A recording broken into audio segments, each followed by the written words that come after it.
everyone. Welcome to the Shenanigans with Shreya podcast. We are on the New Year episode. It is 2026. Basically, tomorrow, we're going to dive into why our brains love a fresh start, the psychology of why we fail with our New Year resolutions, how we can use neuroplasticity to our advantage in 2026. Plus, I'm going to be sharing some of my own lessons that I learned over the year of 2025. It's just crazy to think that we're closer to 2030 than we were to 2020. The concept of time, as I say, just really blows my mind when you really think about it. So let's start with our neuroscience fact of the day. Have you ever found yourself doubting if you can actually reach a big goal? Might seem too unrealistic, might have a lot of obstacles. Maybe you want to start a business, maybe you want to finish a degree, and you have this doubt in your head that's like, oh, I can't do this, it's so hard, blah, blah, blah. Well, there is brand new research from the Ohio State University that suggests that the secret to motivation might actually be doubling down on doubt, basically doubt squared. So it's called metacognitive doubt, which is basically that you're having a doubt about your doubts. So scientists found that when people are nudged to question their own negative thoughts, their commitment to actually doing the goal increases. So it's essentially when you realize that your doubts are just thoughts and they're not actual facts, you tend to flip that switch back to motivation. So the next time you start thinking, oh my God, I can't do this, you can ask yourself, hey, is this even true? Is this even a fact? Or is it just my own thought pattern spiraling? So yeah. Moving on to today's episode, why do we feel so motivated every 1st of January, every new year? I think it's a very common phenomena to be like, oh my God, new year, new me. And it is actually a psychological phenomena called the fresh start effect. So behavioral scientists call things like the new year, birthdays, or even just, Mondays being the start of the week, they call them temporal landmarks. So these landmarks interrupt the timeline that we have in our mind. They allow us to mentally disconnect from a past self, who could be someone who, procrastinates, and it makes us think that we're going to have a new future self every time something new starts. So the problem with this, though, is that, especially during the new year, we have this massive surge of self-efficacy. So that's the belief that we can have everything we want, we're going to achieve every single thing. And that surge is quite temporary. A lot of the times we focus on what we want to change, but we forget about how our brains can actually handle change. Like, what are the steps that we're actually going to make rather than just focusing on what we want? So this is where the neuroscience part of this gets really interesting. Essentially, our brain is a series of algorithms. So things that we do on autopilot, like, brushing our teeth or driving to work, and everything that you do, like eating your food, eating your breakfast, whatever it is, it's handled by the basal ganglia, which is a very deep rooted structure in the brain that runs on these automatic loops, so that our conscious mind, when we actually have to think about things, usually in the neocortex of the brain, can focus on other things. But you have to remember that these habits, like brushing your teeth in the morning, they were at one point something that we had to inculcate in our routine when we were very young. And when we're making a resolution, we are trying to use our conscious mind, use our neocortex to interrupt an old algorithm, to interrupt something that we're doing automatically that you might want to break, and you're introducing something new to your body's routine, to your system. So the challenge here is that neuroscientifically, our brain really, really loves to stick to the old pathways because that's what we think is the most efficient way. It's the most simplest. We don't have to think as much. It's the subconscious way, not the conscious way. The solution to this is neuroplasticity. Our brain has the ability to grow new connections. So instead of setting these really far into the future resolutions that sometimes feel really, really unrealistic to actually achieve, we do need to build small pathways with action-oriented goals. For example, even making your bed in the morning, it's this mindful task that doesn't require too much brain power, but it does let your conscious mind be like, okay, we've completed a task for the day. It brings your neocortex, your conscious mind back. And it's like, okay, we have actually done a task. We've actually completed something, which is nice to have as a mindset, when you're going into your day. Coming to resolutions. So why do we struggle with sticking to resolutions? Often we set these isolated goals like, oh, I want to run a marathon. But then you actually have to think about that and be like, okay, how am I actually going to achieve that? Because research shows that once you actually hit that goal, so say, for example, you do hit the I want to run a marathon goal, you often feel empty because there's no purpose left. To make the new year a bit different, we do need to shift from goal-based living to value-based living. So, for example, a goal would be, I want to lose 5 kilograms, which once you do reach that, like you've lost 5 kilograms, it's hard to sustain it. But the value could be, I want to be a healthy person, which makes it a more continuous thing. So when you align your actions with your values, neuroplasticity will work with you, not against you. So the same thing is like I want to run a marathon, which is a great goal to have because I've actually had that goal myself. I haven't achieved it yet, but I do want to do it at some point. You want to run a marathon? Yes, but it does begin with this like continuous, more value-based thing with, okay, I want to be a healthier person. I want to run more in general before I go straight into a marathon, you know? So it is really important to outline what you'd like to achieve. And I think a really good idea that I heard recently someone talk about is not having too many things to do, because then it just gets really messy. Your brain gets overloaded with so many new algorithms and new pathways. So personally, I feel like it's nice to stick to one or two major resolutions or major changes that you'd like to bring into the new year and slowly inculcate them into your routine so that it doesn't feel really hard to do. And then it'll become a habit pretty soon. So give it a few days, give it a few months to start this habit and celebrate the wins on the way. So I did want to talk about my own reflections and lessons that I've learned in the year. It's just so crazy. Like every year when I reflect, I'm like, oh my God, I'm such a different person to who I was at the very start. And I like to believe that you just grow so much every single year. Like so much has happened from the 1st of January to December 2025. And that, growth, that story development is crazy. And I did want to talk about like my own personal reflections this year, what worked, what didn't, a kind of lesson from each month. So starting with January, I'd say the biggest moment for me in January was announcing that my band is performing at a music festival. And the lesson from this is essentially just shoot your shot, even if it feels quote unquote unrealistic, even if you feel scared doing it, send that text, send that email, be loud and proud about what you want, because the worst that you can get is a no. Imagine if it's not a no. You could literally be performing at a music festival in a new city and take a bucket list item off, which is just really cool to have as a life experience. So shoot your shot. Moving on to February, a February lesson would be taking baby steps in the direction of what you want to try out. Because a lot of the times I feel like we get caught up in, is this like something that I'm going to be consistent in? Am I going to be doing this for my career? And I think like just trying out something genuinely just because you want to and not associating any like pressures of the future of how you want to succeed and how you want to excel in this. It could be the most random thing that you want to do, that you want to try out, that you've had like the most vague interest in. So for example, earlier this year in February, I applied to casting calls for the LOLs because I do theatre, and I was like, oh, it'll be cool to move into screen acting and see how that goes. So I literally applied to casting calls that I saw online for the LOLs. I applied to modelling agencies for the LOLs because, curious. And it actually happened. Like in February, I got signed to a modelling agency, got pictures taken, which was really cool because I'd been admiring this specific agency for years. And then I was part of my first film, which paved the way for, projects later on down the line because it allowed me to work with really cool people. And then I networked, and then I worked with the same group of people later on in the year as well. In one of the projects that I was a part of, I had to play a manipulative psychiatrist, which is a very, very different role, or very different from who I am in general.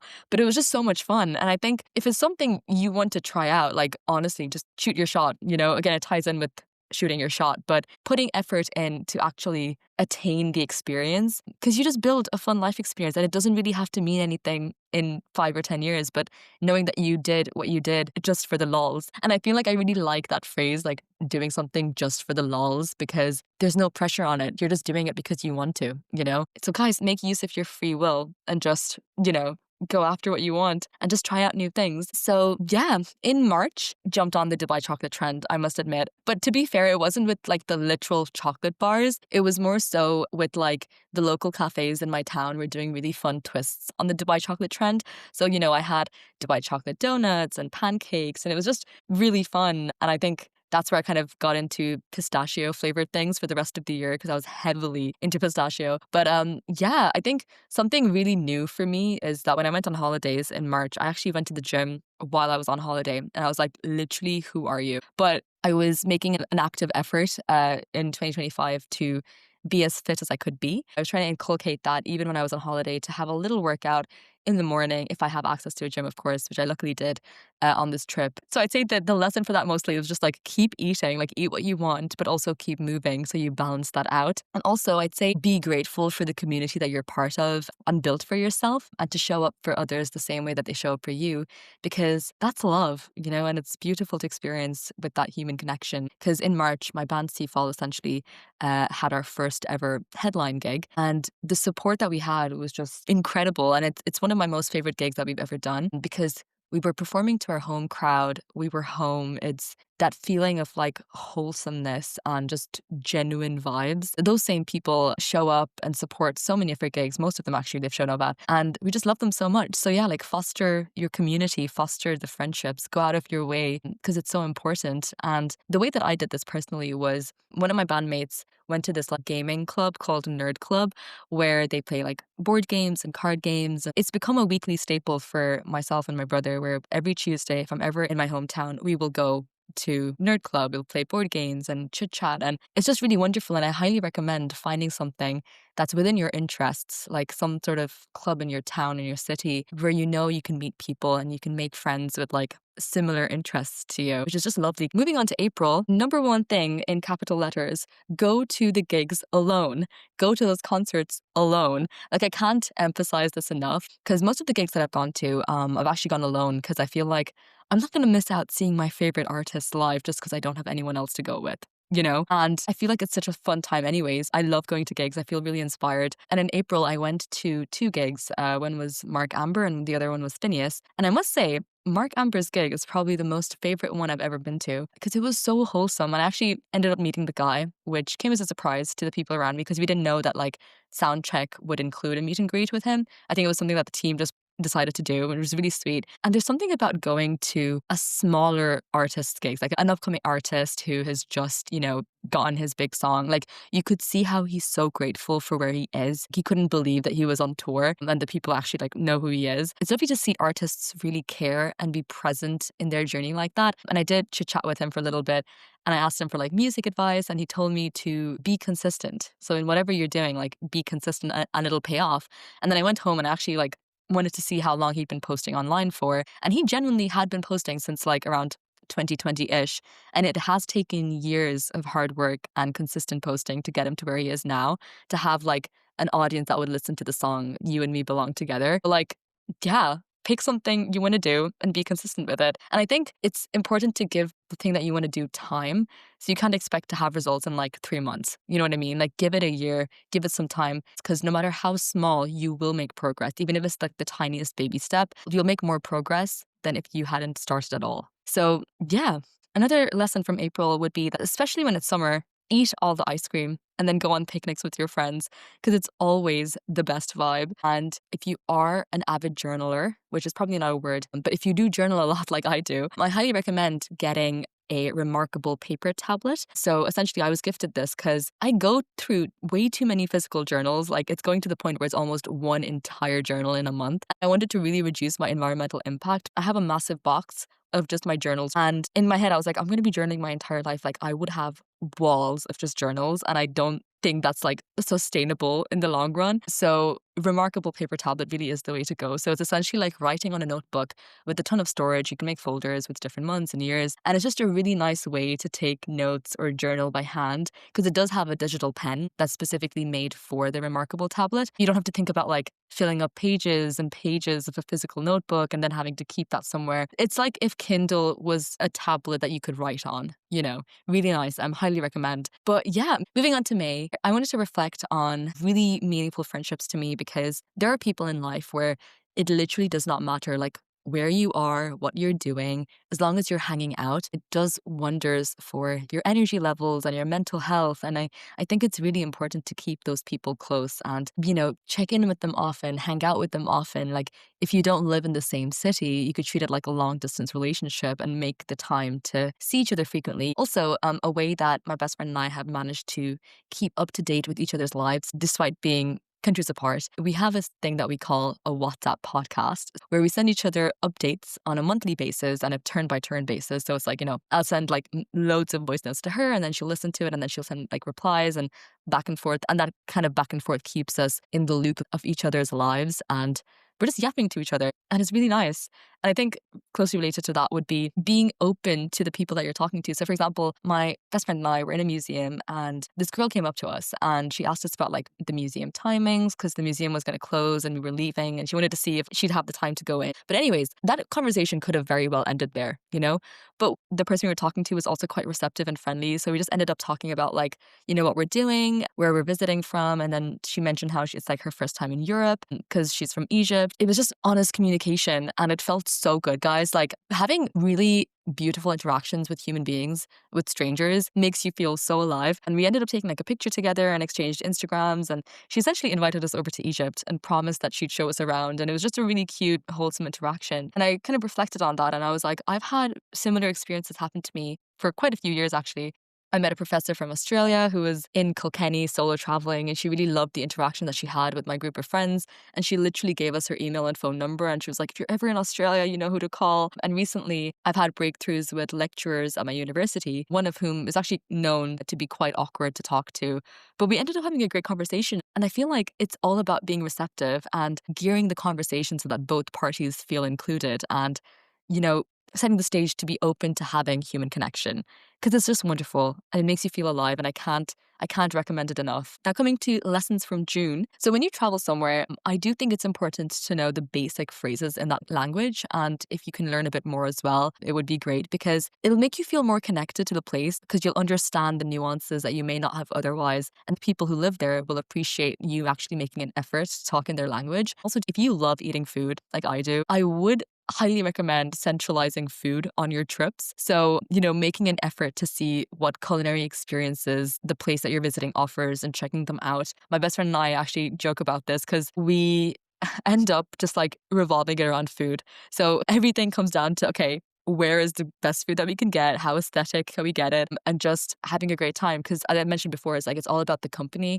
You'll just have a great time. Also, let the magic of wandering and getting lost in a new place take over. Because I do like having a rough outline or an itinerary of, you know, what we're going to do in a new place. But it's really fun to go with the flow and let magic happen over that course of the day. I've had this repeatedly where when you really let things happen and let go of control, a lot of serendipitous things happen. And it's just nice to experience that magic. Anyways, moving on to July, I went to a rap concert in July. Shout out to Hanumankind. And I have to say, the mosh pit for rap artists go really crazy. And I'd recommend getting seats rather than standing if you're not into an absolutely crazy mosh pit, because I know that I'm not. So I'm the kind of person who loves going like standing at concerts because you get so close to the stage. In rap concerts, there's something that the crowd and the artists themselves initiate a lot of movement, a lot of back and forth, a lot of pushing and all of that. And I'm like, I'm not doing this. I'm not doing this. But yeah, I've never really experienced that in like a not rap concert before. And one of my friends was telling me that like he's been to rap concerts before and they all tend to be like that. I may be wrong, but I would probably just get seats rather than standing at a rap concert because they're still fun to go to, of course. But yeah, moving on to August. So for those of you who don't know, I have a food blog on Instagram that I genuinely just made because I love checking out like new places to eat and things like that. And I was like, I might as well just document trying out all these cafes and stuff. And I've had the food blog for years. And in August of this year, my food blog got its first paid ad, which was really, really fun. Goes to show again that like staying consistent at something will show results at the end. And I must say, like, I do struggle with consistency, but integrating it as part of a, you know, non-negotiable routine has really worked for me. Even with this podcast, it's like I've tried to inculcate this so that it doesn't feel like I'm going out of my way to do it, like it's part of my routine, which is really nice. And also, something that I really have learned from August would be to spend time improving relationships that I have with my friends, with my parents, especially with my parents, actually, because I do want to maximize the quality of time I spend with them and appreciate them more. And obviously, everyone is flawed in their own way. And I think kids tend to pick out the flaws of their parents the most. But I do want to be able to, you know, work on that relationship and appreciate them because they're going through life as well, the same way that we are. And I just think that it's nice to appreciate them more and hang out with them more. Now, moving on to September. the lesson is to go with the flow. I feel like we often tend to think about like worst case scenarios, but again, it's like things can turn out way better than your worst fear, even when you're making choices. So in my case, it was like university choices. I was so worried that I was making the wrong choice. Like I didn't know if I was making the right choice. But then if you really think about it, it's like there is no right or wrong, because at the end of the day, regardless of which university I was choosing, I was getting a degree in a very similar field. And I feel like you're just making detours. There's no right or wrong. Just follow your gut in that specific moment. Make pros and cons lists if you have to, and then just go with what you think is the best deal or best choice in that moment in time, and then don't overthink it in the future. Now, moving on to October's lesson. October was a month of dualities for me. I moved to a new university, new city, and I really loved the people that I was meeting there. I'd say the lesson from this month would be like, try out new things, don't stagnate yourself. I tried out like different societies like gymnastics and Tai Chi and music, hot yoga as well. And I think it's really great to add something new to the mix and then give yourself new life experiences. And I think we often forget that there's just so much out there. The major contrast of the highs of this month were that I had to deal with grief on a very, very close and personal level.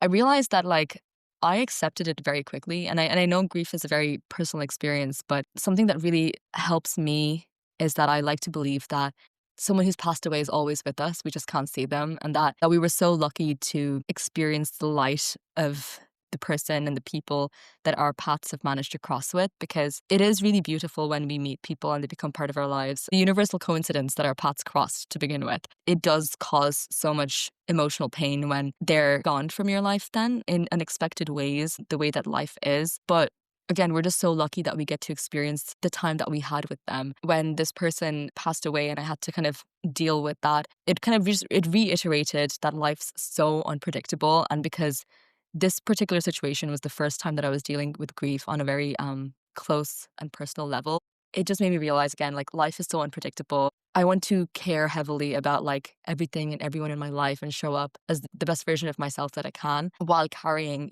things that I've learned from people who may not be here anymore with me in my life.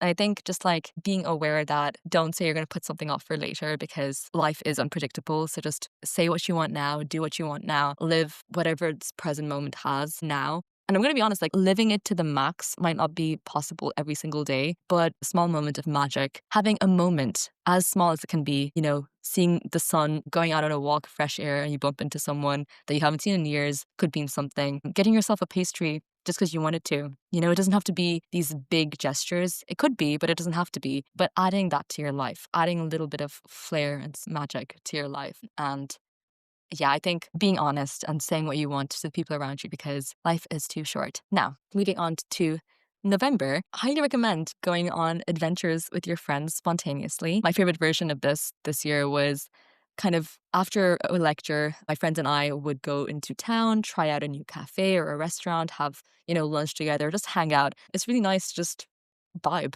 Actually not knowing like where we're going to have lunch and then just figuring it out. And yeah, I recommend spending your birthday with your loved ones. And also a perspective that I really leaned into in November was basically, let me paint the picture. So you know how Wicked the movie has two parts to it. So when I watched the first Wicked movie, I was in Kilkenny. It was December 2024. I watched it with a family friend that I'd known for many years. And then when I watched the second Wicked movie, it was in 2025, November 2025. And I was in Sheffield. And I watched it with a friend that I'd made recently at a university that I didn't know existed when I'd watched the first one. And that really reiterated in me. I was like, we don't know the people that are coming into our lives, the cities that we may go to. And it's wonderful to think that, like, yes, the future is unknown. That can be very scary, but it can also be so fun. Like I've met friends and I'm in a place that I literally did not know existed when I watched the first movie. And it's only been a year since, you know what I mean? The space between the first movie and the second movie is only like a year, and so much changed in that 1 year. It reiterated within me. I was like I'm excited to find out who my friends are in the future, who I'm going to meet, and where I'm going to move. And I think it's nice to lean into the hope of it all rather than into the scariness of it all, if that makes sense. Now, moving on to December, which is the current month that I'm actually recording it.